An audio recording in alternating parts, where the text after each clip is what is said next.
So now that you've had an opportunity to see what we do outside of the time that we spend complaining about bathrooms, we can actually proceed with the event.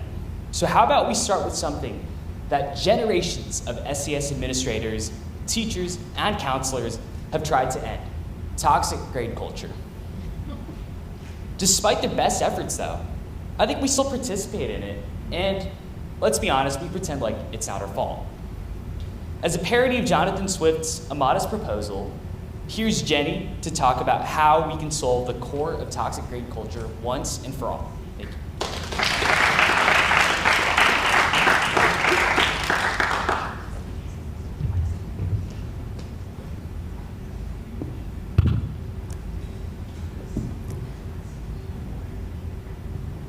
It is a melancholy object to those who walk the hallways of Singapore American School to see peers burdened by the terrible affliction of not knowing your precise class rank every moment of the day.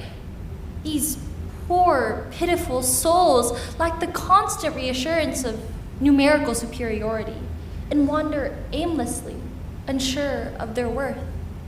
I think it is agreed by all parties that the current state of affairs, where students must crane, I dare say, their necks to glimpse a peer's power school screen, or worse, must actually ask about scores like common peasants, is utterly intolerable in a modern and prestigious institution like ours, and warrants immediate reform. I've been assured by a very knowing administrator that a young child who cannot perfectly recite GPA points to 3 decimal places is hardly fit for polite society, much less the elite Ivy Leagues. I shall now therefore humbly propose my own thoughts, which I hope will not be liable to the least objection. The core to the problem of toxic grade culture is clear. Students possess an intrinsic desire to prove ourselves superior to our peers, yet lack sufficient opportunities to do so. The shortage of comparison creates the toxic scrambling, the furtive glance at screens, the whispered he said, she said hearsay that plagues our hallways. The solution is simple. Provide more opportunities for students to demonstrate their superiority, and once everyone can efficiently establish their rankings, toxic grade culture will naturally dissolve. And so first, we enforce mandatory grade displays. The current system allowing students to keep their grades private, it's communistic, that's what it is. By allowing weak students to hide their failures, we deny superior students the rightful recognition. So now, every student shall be henceforth required to wear a digital display upon their forehead, updated in real time with their current GPA. This solves the terribly inefficient problem of having to squint at someone's minimum brightness power school screen. With forehead displays, you can now access everyone's worth from across the cafeteria. No more awkward shoulder craning or pretending to care about someone's weekend when you really just want to know if they beat your chem score. And yet, privacy, some of you may exclaim. But what is privacy but the enemy of transparency? And what is it students desire most? Transparency. Secondly, professional comparative counseling sessions. PAC, but instead of personal academic counselors, think bigger, think better, think new PAC. Premium Asian counselors. Asian mothers with children currently attending top universities who will meet with each student individually to compare them to high-performing peers. Jenny야, why you only get A? Sammy got A+, and she also do violin and debate. Currently, students must guess where they fall short. This system tells them directly and with authority, providing the detailed, personalized feedback students clearly crave.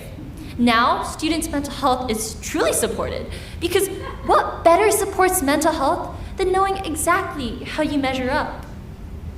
Thirdly, public ranking announcements. Each morning, school administrators will publicly name the bottom 10 of each grade. Think of the benefits, the motivation this provides. After all, nothing spurs academic excellence quite like public recognition of inadequacy. also allows for the rest of us to feel appropriately superior, which is essential because we care about our mental health around here. Some may call this cruel.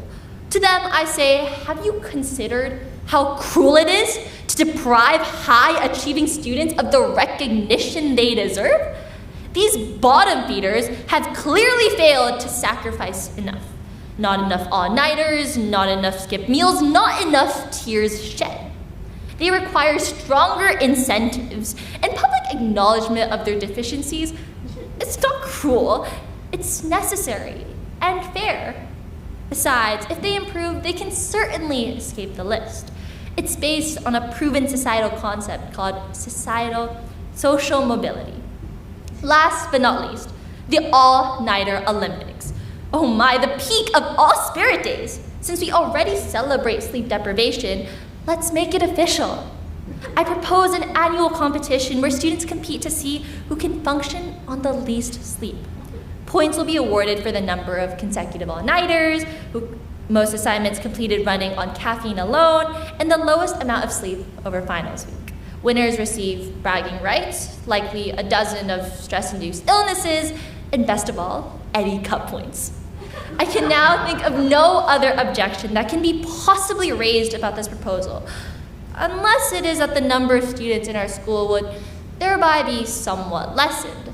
This I freely own, and it was indeed the one principled design in offering it to the world. For we shall lose the weak, but this is no loss. We shall be only left with the strong, the competitive, the sleepless elites who have truly earned their place. Some tender-hearted baboons may object that these measures will increase stress among students. To this, I repeat myself once more. The current system produces stress, but specifically the stress of uncertainty. Students currently suffer not from comparison, but the insufficiency of comparison. They crane their necks at PowerSchool screens because they lack reliable, clear information about their standing. My proposals eliminate uncertainty entirely. When you know exactly where you rank, when you receive professional feedback on your deficiencies, when your GPA is visible to all, this is not increased stress. No, my dears, this is clarity, and clarity is relief.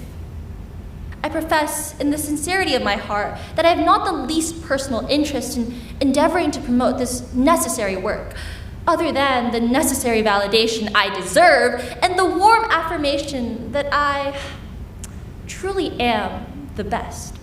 My sole motivation is the public good, to finally provide students the one thing they truly desire, the sweet, sweet satisfaction of knowing we're better than the person sitting next to us. Thank you.